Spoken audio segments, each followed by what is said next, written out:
তেজগাঁ থেকে সংবাদ সন্ধ্যা নিয়ে আপনাদের সামনে আছি আমি সুমনা সিং এবং আমি শাফাত বিন ফরিদ। জানিয়ে দেব বার্তা কক্ষের সর্বশেষ। কোটা বাতিলের দাবিতে কাল ঢাকার প্রতিটি মোড়ে অবস্থান নেয়ার ঘোষণা, সর্বাত্মক ছাত্র ধর্মঘটের ডাক।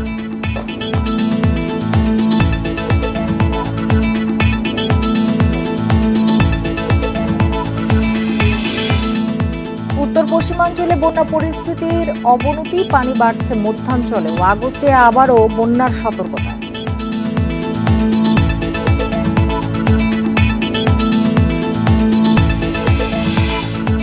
বাজার নিয়ন্ত্রণহীন, খোলা চোখে স্পষ্ট, বলছেন বিশ্লেষক। এক দোকানে একদিনে কাঁচা মরিচের দাম 100 টাকা বৃদ্ধি।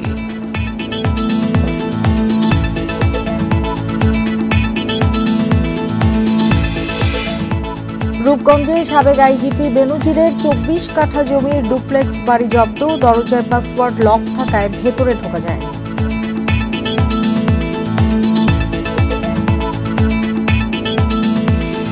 এবার পুরো খবর।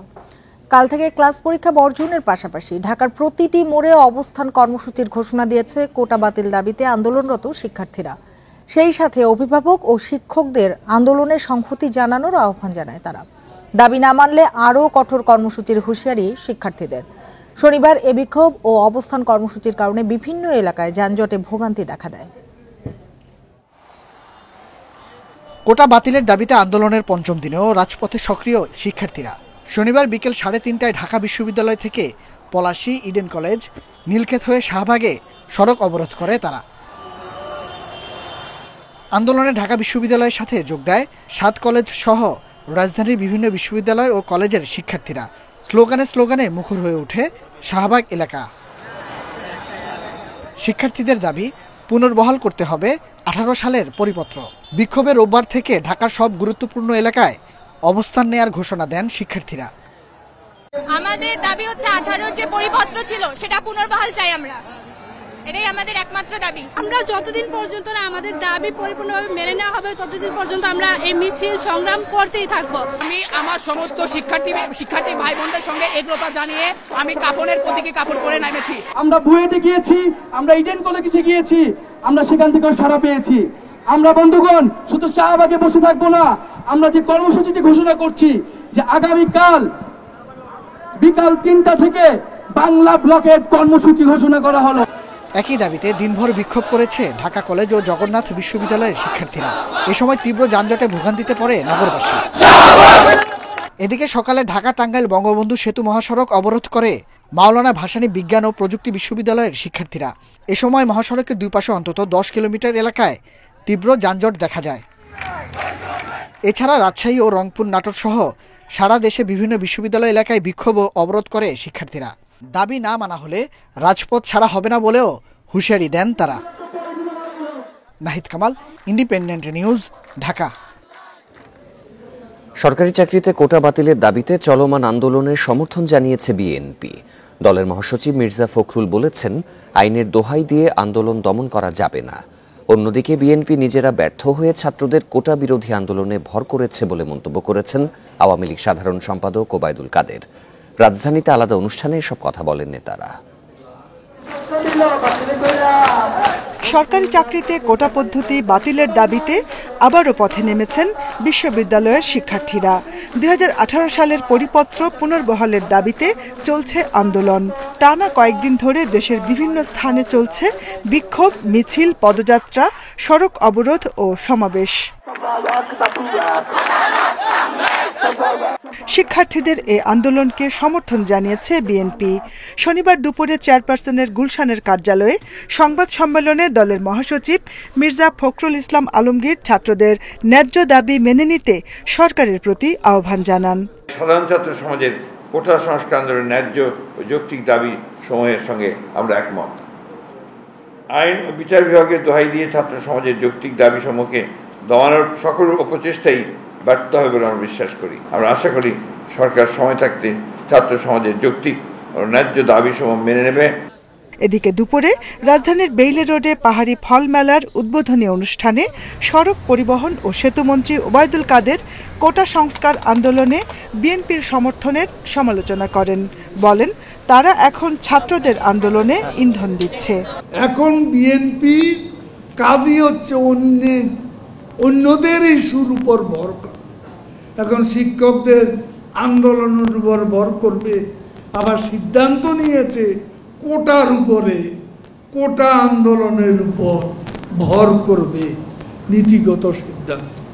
এটা তো কোর্টের ভার্ডিক্টের ব্যাপার। আমরা তো কোথাও এই কোটা রাখিনি। খালেদা জিয়ার সুচিকিৎসা নিয়ে বিএনপি জাতিসংঘের হস্তক্ষেপ চায় এমন মন্তব্য করে ওবায়দুল কাদের বলেন, এ নিয়ে জাতিসংঘে নালিশ করে লাভ হবে না। তার বিশেষ আমন্ত্রণে। Jahanara Parvin, Independent news, Dhaka. আজকে শিশুরাই আগামীর স্মার্ট বাংলাদেশে নেতৃত্ব দেবে, তাই শিশুদেরকে সেভাবে গড়ে তুলতে হবে বলেছেন প্রধানমন্ত্রী শেখ হাসিনা। সকালে গিমাডাঙ্গা টুঙ্গিপাড়া মডেল সরকারি প্রাথমিক বিদ্যালয়ে বঙ্গবন্ধু কর্নার উদ্বোধন করে এসব কথা বলেন শেখ হাসিনা। তিনি বলেন, দেশ কিভাবে স্বাধীন হয়েছে তা সবাইকে জানতে হবে। ৭৫-এর পর স্বাধীনতার ইতিহাস মুছে ফেলার অপচেষ্টা করা হয়েছে বলেন প্রধানমন্ত্রী। গোপালগঞ্জ সফরের দ্বিতীয় দিনে গিমাডাঙ্গা টুঙ্গিপাড়া মডেল সরকারি প্রাথমিক বিদ্যালয়ে বঙ্গবন্ধু কর্নার উদ্বোধন করেন প্রধানমন্ত্রী শেখ হাসিনা। পরে এসো বঙ্গবন্ধুকে জানি শিরোনামে একটি অ্যালবামের মোড়ক উন্মোচন করেন বঙ্গবন্ধু কন্যা। আজকে শিশুরাই আগামীর স্মার্ট বাংলাদেশ চালাবে বলেন তিনি। বড় হও, কারণ স্মার্ট বাংলাদেশ গড়ে তুলবো, সেই বাংলাদেশে তো তোমরাই হবে আসল স্মার্ট, যার দেশ চালাবে, তাই না? তোমাদের মাঝ থেকে হয়ে আসবে আমার তো প্রধানমন্ত্রী, মন্ত্রী, বড় বড় জায়গায় যাবে, গবেষণা করবে, বিজ্ঞানী হবে। আমরা একসময় চাঁদেও যাব, কোনো চিন্তা নাই। কাজে সবাইকে সেই এখন থেকে সেভাবে প্রস্তুতি নিতে হবে, পড়াশোনা করতে হবে। আমি সেটাই বলি, স্বাধীনতা অর্জনে বঙ্গবন্ধুর সংগ্রাম ও পরবর্তীতে দেশ গঠনে তার কাজগুলো তুলে ধরার উপর গুরুত্ব দেন শেখ হাসিনা। ৭৫-এর পর স্বাধীনতার ইতিহাস মুছে ফেলার অপচেষ্টা হয় বলেন তিনি। মানুষের জন্যই তিনি কাজ করতেন, নিজের জীবনের কোনো সুখ সুবিধা কিছু দেখেননি। শুধু একটাই ছিল, এদেশের মানুষকে কিভাবে এই দারিদ্র্যের হাত থেকে মুক্তি দেবেন, কিভাবে একটা উন্নত জীবন দেবেন এবং ছোট্ট শিশুরার জন্য একটা সুন্দর জীবন পায়, সেটাই ওনার জীবনের লক্ষ্য। তো আমি মনে করি আজকে যে উদ্যোগটা এখানে নেওয়া হয়েছে এবং এই যে যারা বিশেষ চাহিদা সম্পন্ন শিশু, তাদের আঁকা ছবি দিয়ে অ্যালবাম করা বা এই যে ইতিহাসকে তুলে ধরা ছবির মাধ্যমে, ছবিটা আসলে কথা বলে। অনুষ্ঠান শেষে গোপালগঞ্জের টুঙ্গিপাড়া বহুমুখী পৌর সুপারমার্কেট পরিদর্শন করেন প্রধানমন্ত্রী। ৩৬ কোটি টাকা ব্যয়ে নির্মিত দোকান, কমিউনিটি সেন্টার ও অতিথিদের থাকার ব্যবস্থার এ ভবনটি গেল বছর উদ্বোধন করেন প্রধানমন্ত্রী শেখ হাসিনা। বনি ইবনে কামাল, ইন্ডিপেন্ডেন্ট নিউজ, গোপালগঞ্জ। নদ নদীর পানি বাড়ায় বন্যার কবলে কুড়িগ্রামের বিস্তৃত এলাকা গাইবান্ধা, সিরাজগঞ্জ, টাঙ্গাইলে নিচু এলাকায় ঢুকে পড়েছে বন্যার পানি। তবে পরিস্থিতির উন্নতি হচ্ছে সিলেট অঞ্চলে। জুলাইয়ের শুরুতেই পানি বাড়তে শুরু করে ব্রহ্মপুত্র দুধকুমারের। দিন তিনেক ধরে বিপদসীমার উপরে দুই নদী। এরই মধ্যে পানিবন্দী অবস্থায় পড়েছেন কুড়িগ্রামের 1.5 লাখ মানুষ। পাকশাক নাই, করতে পারি না, পানি খড়ি নাই, অন্য বাড়িতে যা আসি ডুবে গেছি, ছাগল ছাড়াই যে ঘরত ভেপাইছে, মানুষ বিড়বেন না পায়। ব্রহ্মপুত্র ঘাগটের পানি বাড়ায় গাইবান্ধার নিচু এলাকার বাসিন্দারা বাড়িঘর ছেড়ে আশ্রয় নিয়েছেন উঁচু জায়গায়। সবাই মিলে এখন মনে করছি ঘর থাকার মতো বুদ্ধি নেই, এখন আমরা পার হয়ে আসি। পানি বেশি, চলাফেরা সমস্যা, খাওয়া দাওয়ার সমস্যা, রান্না করতে পারি না। সিরাজগঞ্জে যমুনার পানি ঢুকে পড়েছে সদর উপজেলা কাজীপুর, চৌহালি, বেলকুচি ও শাহজাদপুরের নিচু ও চর এলাকায়। বন্যার কবলে 5 উপজেলার 1.5 লক্ষাধিক মানুষ। ধারণা করা যাচ্ছে এই বৃদ্ধির হারটা 7-8 তারিখ পর্যন্ত কন্টিনিউ করবে, ফলে বিপদসীমা অতিক্রম করে বিপদসীমার 1 মিটার বা 80 সেন্টিমিটার এরকম কাছাকাছি হয়তো বা উপরে থাকবে পানি। যমুনার পানিতে টাঙ্গাইলের 4 উপজেলার নিচু এলাকা প্লাবিত হয়ে কয়েক হাজার মানুষ পানিবন্দী। বন্যা পরিস্থিতির উন্নতি হতে শুরু করেছে জামালপুরে। সিলেট থেকেও নামতে শুরু করেছে বন্যার পানি। তবে এখনো 13 উপজেলায় পানিবন্দী প্রায় 6 লাখ মানুষ। আসি 3 দিন ধরে কষ্ট মধ্যে আছি, এখন যে অবস্থা আছে এরও কষ্ট। এদিকে মৌলভীবাজার, সুনামগঞ্জে বন্যা পরিস্থিতির উন্নতি হয়েছে, তবে নেত্রকোনার নিচু এলাকা থেকে পানি নামছে ধীর গতিতে। সোহেলি জাহান, ইন্ডিপেন্ডেন্ট নিউজ। আগস্টে আরেক দফা বন্যার আশঙ্কা রয়েছে। দুর্যোগ ব্যবস্থাপনা ও ত্রাণ প্রতিমন্ত্রী মুহিবুর রহমান জানান, এ বন্যা দীর্ঘস্থায়ী হতে পারে। দুপুরে সচিবালয়ে সংবাদ সম্মেলনে তিনি আরও বলেন, এখন পর্যন্ত বন্যা আক্রান্ত হয়েছে 15 জেলার প্রায় 20 লাখ মানুষ। পাহাড়ি ঢল ও ভারী বৃষ্টির কারণে বন্যা দেখা দিয়েছে বলে জানান প্রতিমন্ত্রী। ভারী বৃষ্টি উজানের ঢলে তৃতীয় দফা বন্যা দেখা দিয়েছে সিলেট, সুনামগঞ্জ, নেত্রকোনা, মৌলভীবাজার, হবিগঞ্জ ও রংপুরের বেশ কিছু জেলায়। বিপদসীমার উপর দিয়ে বইছে উত্তরাঞ্চলের তিস্তা, দুধকুমার ও ঘাঘট নদীর পানি। এমন পরিস্থিতিতে বন্যা নিয়ে সংবাদ সম্মেলন করেন প্রতিমন্ত্রী। জানান, দক্ষিণাঞ্চল আক্রান্ত হওয়ার শঙ্কা রয়েছে। পূর্বাভাস রয়েছে আগামী মাসে আরেক দফা বন্যার। উত্তর বাংলা থেকে শুরু হয়, এটা আস্তে আস্তে আস্তে এটা কিন্তু আরো দক্ষিণ দিকেও এটা প্লাবিত হতে পারে। তো সেভাবে আমরা প্রস্তুতি নিয়ে কাজ করতেছি এবং শুধু এবার না, আবার আমাদের ধারণা করতেছি যে আগামী মাস বা তার পরের মাসেও এরকম আরেকটা বন্যা হওয়ার সম্ভাবনা, যেটা বিগত দিনগুলো হয়ে আসছে। প্রতিমন্ত্রী বলেন, তিস্তা খননের বিষয়ে চীন ও ভারতের সহায়তা চাওয়া হচ্ছে। নদ নদী খনন হলে বন্যার পানি দ্রুত নেমে যাবে। এই ড্রেজিং করে বা পানিগুলো যাতে দ্রুত বঙ্গোপসাগরে চলে যায়, এই জন্য আমরা গভর্নমেন্ট এটা নিয়ে কাজ করতেছে এবং এটাই সম্ভবত মাননীয় প্রধানমন্ত্রী কালকে বা পরশু চায়না গেলে এই ব্যারেজ নিয়ে ইন্ডিয়া ও চায়না বোর্ডার যৌথভাবে আমাদেরকে এই ব্যাপারে হেল্প করতেছে। বন্যায় এখন পর্যন্ত 3 কোটি 10 লাখ টাকা নগদ সহায়তা, 8,700 টন চাল, 58,700 ব্যাগ শুকনো খাবার, 60 লাখ টাকার শিশু খাদ্য এবং 60 লাখ টাকার গোখাদ্য দেওয়া হয়েছে। আল আমিন হোসেন, ইন্ডিপেন্ডেন্ট নিউজ, ঢাকা। বাজারে যে কারো নিয়ন্ত্রণ নেই তা খোলা চোখেই ধরা পড়েছে। একই বাজারে একই দোকানে একদিনেই কাঁচামরিচের দাম বেড়েছে কেজিতে 100 টাকা, বিক্রি হচ্ছে 300 টাকারও বেশি দামে। সংকট না থাকলেও চাল, পেঁয়াজ ও আলুর দাম চড়া। এই পরিস্থিতির জন্য তদারকি সংস্থার নিষ্ক্রিয়তাকে দুষছেন বিশ্লেষকরা। শুক্রবার সকালে রাজধানীর কারওয়ান বাজারে প্রতি কেজি কাঁচামরিচ বিক্রি হয় 200 থেকে 220 টাকায়। শনিবার একই বাজারের একই দোকানে সেই মরিচ বিক্রি হচ্ছে 300 টাকা কেজিতে। 24 ঘন্টারও কম সময়ে কেন 100 টাকা বাড়ল? বিক্রেতা বললেন, আমদানি কম তাই দাম বেশি। তবে ভোক্তাদের অভিযোগ, ছুটির দিনে বাজারে বেশি ভিড়ের সুযোগ নেয় ব্যবসায়ীরা। ব্যবসায়ী যারা, এরা তো মিথ্যা কথা বলে, আর এর কোনো ডিসিপ্লিন ঠিক নাই। সকালে যদি বাজার বাড়ে, রাত্রে যদি কমে, এগুলো বলে না, আমাদের বলে না। বাজার যে কমার পরে যে কাস্টমারের যে বলবে যে কমছে, সেটা তো এটা ব্যবসায়ীরা বলে না। শুক্রবারে বড় বাজারে শুক্রবার আগের দিন যা নাই রায়, তারপরে ওটি মনে বেচছে, তারপরে শনিবারের দিন মানে কারণ বাজার কোনো এলসি মজা হয় না। এদিকে বাজারে চালের পর্যাপ্ত সরবরাহ থাকলেও এক সপ্তাহে দাম বেড়েছে কেজিতে 2 টাকা পর্যন্ত। 54 টাকার নিচে মিলছে না মোটা চাল। খুচরা ব্যবসায়ীরা দুষছেন মিল মালিকদের, আর তারা দায়ী দিচ্ছেন কর্পোরেট প্রতিষ্ঠানগুলোকে। বড় বড় মিল মালিকেরা এবং কনজিউমার কোম্পানি, এদের কারণে বাজার বাড়ছে। বাজার বাড়ার কোনো প্রশ্ন উঠে না।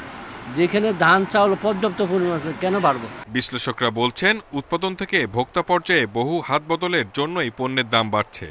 অভিযোগ করেছেন, সক্ষমতা থাকলেও প্রত্যাশা পূরণ করতে পারছে না তদারকি সংস্থা, যার সুযোগ নিচ্ছে ব্যবসায়ীরা। আমাদের সরকারে যারা নিয়ন্ত্রণকারী কর্মকর্তারা আছেন, তারা যথেষ্ট কার্যকর ভূমিকা রাখতে পারছে না। আরেকটি বিষয় হলো যে আমাদের উৎপাদন কি হবে, আমরা কতটুকু পরিমাণে আমাদেরকে আমদানি করতে হবে, এ ধরনের একটা পূর্বাভাস, এই বিষয়টা আমাদের কিন্তু নেই। ভোগ্যপণ্যের বাজার নাগালে রাখতে কৃষি বিপণন আইনের বাস্তবায়নের তাগিদ দেন অর্থনীতিবিদরা। Shahid Ahmed, independent news, Dhaka. নারায়ণগঞ্জের রূপগঞ্জে রাজকীয় ডুপ্লেক্স ভিলায় প্রায়ই যেতেন সাবেক আইজিপি বেনজির। দামি পশু পাখিও পুষতেন সেখানে। মূল দরজায় ফিঙ্গারপ্রিন্ট লকের কারণে সেখানে ঢুকতে পারেননি দুদক এবং প্রশাসনের কর্মকর্তারা। শেষে তালা ঝুলিয়ে সিলগালা করা হয় বাড়িটি। নারায়ণগঞ্জে বেনজিরের আর কোনো সম্পদ আছে কিনা তাও খুঁজছে প্রশাসন। নারায়ণগঞ্জের রূপগঞ্জে রাজকীয় এই ডুপ্লেক্স বাড়ির মালিক সাবেক আইজিপি বেনজির। 24 কাঠার ওপর বাড়িটিতে প্রায়ই আসতেন তিনি, রাতেও থাকতেন। দামি ম্যাকাও পাখি আর কুকুর পুষতেন এখানে। 8 বছর আগে 1,83,00,000 টাকায় এই জায়গা কেনেন বেনজির। বছর 4 আগে বাড়িটির নির্মাণ শুরু করেন। এটি ঘিরে স্থানীয়দের মাঝেও ছিল নানা প্রশ্ন। এখানে ডেজি সাহেব আসতো, আইজি সাহেব আসতো, ওনার স্ত্রী সন্তানরাও আসতো, তারপরে আর প্রশাসনের লোকজন আসতো, ওরাও আসতে পারে। আমরা ডরে মরে বাড়ির আশেপাশে রাখতাম না, চাপতাম না। কুত্তারা এই যে সময়তে বাজারে বাগবের বাজারে যাইতো, বাজার টাজার করতো। 2-3 মাস পরে পরে বউ স্ত্রী নিয়ে আসতো বিকেল টাইমে, আইসা আধা ঘন্টা 1 ঘন্টা সময় কাটাইতো, আইসা তারপর আবার চলে যায়।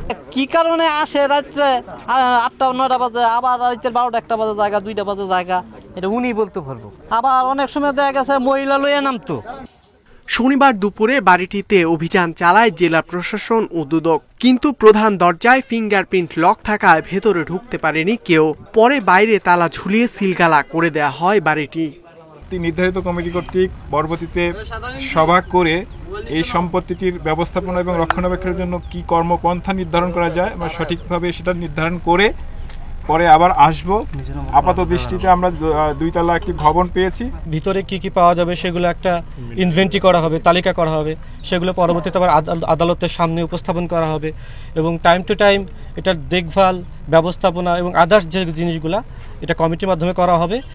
এদিকে নারায়ণগঞ্জে বেনজিরের আর কোনো সম্পদ আছে কিনা তাও খোঁজ নেওয়া হচ্ছে বলে জানিয়েছে জেলা প্রশাসন। ইকরামুল কবির, ইন্ডিপেন্ডেন্ট নিউজ। অগ্রাধিকারমূলক বাণিজ্য সুবিধা দিলেও এখনও বাংলাদেশের জন্য বড় রপ্তানি বাজার হয়ে উঠতে পারেনি চীন। অথচ প্রতি বছর দেশটি থেকে আমদানি $23 বিলিয়ন বেশি। বিশ্লেষকেরা বলছেন, চীনের রপ্তানি না বাড়ার প্রধান কারণ পণ্য বহুমুখীকরণের অভাব। এদিকে প্রধানমন্ত্রীর চীন সফরকালে দেশটির সাথে বিভিন্ন সহযোগিতামূলক চুক্তি সইয়ের মাধ্যমে বিনিয়োগ বৃদ্ধির সম্ভাবনা দেখছেন ব্যবসায়ীরা। দেশের 98% পণ্যের উপর শুল্কমুক্ত সুবিধা থাকা সত্ত্বেও চীনে রপ্তানি তেমন বাড়েনি। গত অর্থবছরের জুলাই থেকে মে পর্যন্ত বাংলাদেশ থেকে চীনে পণ্য রপ্তানি হয়েছে $76 কোটি। 2022-23 অর্থবছরে তা ছিল $68 কোটি মতো। অন্যদিকে প্রতি বছর সেখান থেকে আমদানি হচ্ছে $2300 কোটি বেশি। চীনের সাথে উন্নয়ন যাত্রা আরও এগিয়ে নিতে 8 জুলাই চীন সফরে যাচ্ছেন প্রধানমন্ত্রী শেখ হাসিনা। 4 দিনের এই সফরে 2 দেশের মধ্যে মুক্ত বাণিজ্য চুক্তির বিষয়টি নিয়ে আলোচনা হতে পারে। পাশাপাশি বাণিজ্য ও বিনিয়োগ বৃদ্ধির জন্য সমঝোতা স্মারক সইয়ের প্রস্তাবও রয়েছে এ সফরে। আমাদেরকেও কিন্তু তাদের জন্য মার্কেট খুলে দিতে হবে, তারা যেন আমাদের বাজারে শুল্ক মুক্ত কোনো কোনো ক্ষেত্রে তারা সেই সুবিধা পাবে। এফটিএ করার মানে হচ্ছে তাই। আমাদের ডোমেস্টিক কনজাম্পশন পারপাসে আমার কাছে মনে হয় না যে চাইনিজ ইনভেস্টমেন্ট আমাদের নেওয়া উচিত হবে। আমাদের লাগবে এক্সপোর্ট সেক্টরে, যেটার মাধ্যমে কিন্তু আমরা যেন হয় চায়নায় অথবা পৃথিবীর অন্য কোনো দেশে রপ্তানি করতে পারি। যা আমরা দিতে পারি সেই সব পণ্য যাতে আমরা রপ্তানি তালিকায় ঢুকাতে পারি চীনের মধ্যে, এইটাও এই যে প্রধানমন্ত্রীর সাথে যারা যাবেন তাদেরকে এই জিনিসটা বোঝাতে হবে। বাংলাদেশ ও চীনের মধ্যে বাণিজ্য ঘাটতি বেশি হওয়ায় দেশের রপ্তানিকারকরা চীন থেকে কাঁচামাল এনে অন্য দেশে আবারও রপ্তানি করেন। ব্যবসায়ীরা বলছেন, মুক্ত বাণিজ্য চুক্তি হলে দেশটির শুল্কমুক্ত সুবিধা পুরোপুরি নেওয়া যাবে। ইনভেস্টমেন্টগুলো বাংলাদেশে আসবে এবং সেইটা দিয়ে আপনার বিভিন্ন ডাইভার্সিফাইড প্রোডাক্ট তৈরি হবে যেগুলো চীনের বাজারে প্রয়োজন, চীনের স্ট্যান্ডার্ড অনুযায়ী। তখনই কিন্তু আপনার এই বাণিজ্য ঘাটতিটা কমে আসবে বলে আমরা ধারণা করছি। 2026 সালে এলডিসি উত্তরণের পর চীনের বাজারে বাংলাদেশি পণ্যের শুল্কমুক্ত সুবিধা অব্যাহত রাখতে বহুমুখী বাণিজ্য কৌশল অনুসরণের পরামর্শ বিশ্লেষকদের। তৌহিদ রানা, ইন্ডিপেন্ডেন্ট নিউজ, ঢাকা। চাঁদপুরের মতলব উত্তর উপজেলা থেকে 10টি ড্রেজার, একটি বাল্কহেড ও 2টি স্পিডবোট সহ 43 জনকে আটক করেছে প্রশাসন। সকাল থেকে বিকেল পর্যন্ত উপজেলার নাসিরকান্দি এলাকায় অভিযান চালিয়ে তাদেরকে আটক করা হয়। মোহনপুর ফাঁড়ির নৌ পুলিশের ইনচার্জ কামরুজ্জামান জানিয়েছেন, গোপন তথ্যের ভিত্তিতে সকালে মেঘনা নদীর নাসিরাকান্দি এলাকায় অভিযান চালায় প্রশাসন। এ সময় অবৈধভাবে বালু উত্তোলনের দায়ে 10টি ড্রেজার, একটি বাল্কহেড ও 2টি স্পিডবোট সহ 43 জনকে আটক করা হয়। এ সময় তাদের কাছ থেকে অবৈধভাবে বালু বিক্রির 15,41,000 টাকা জব্দ করা হয়। তাদের বিরুদ্ধে আইনগত ব্যবস্থার প্রক্রিয়া চলছে বলে জানিয়েছে পুলিশ।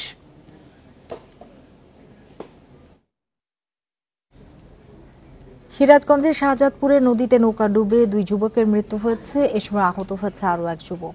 দুপুরে উপজেলার পোতাজিয়া এলাকায় বড়াল নদীতে এ দুর্ঘটনা ঘটে।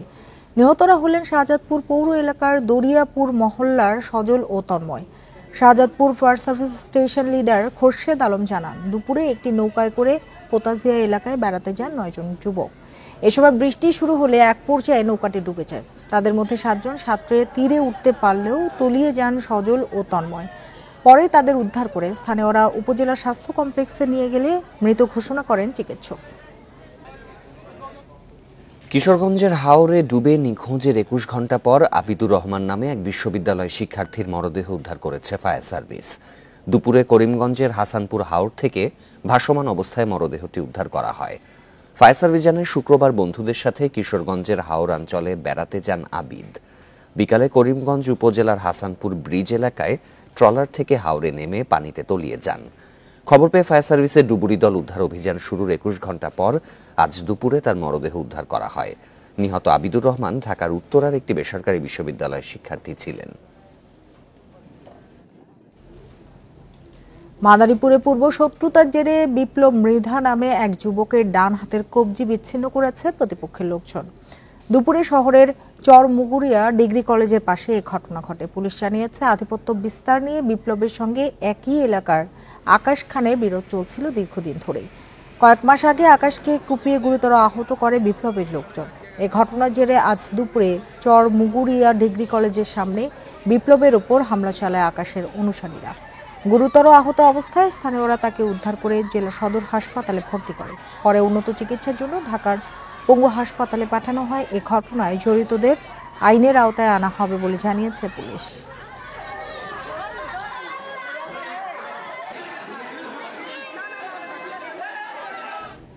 এই ছিল এখনকার সংবাদ। সব খবরের বিস্তারিত জানতে চোখ রাখুন ফেসবুক, ইউটিউব এবং এক্সে। আমন্ত্রণ পরের আয়োজনে।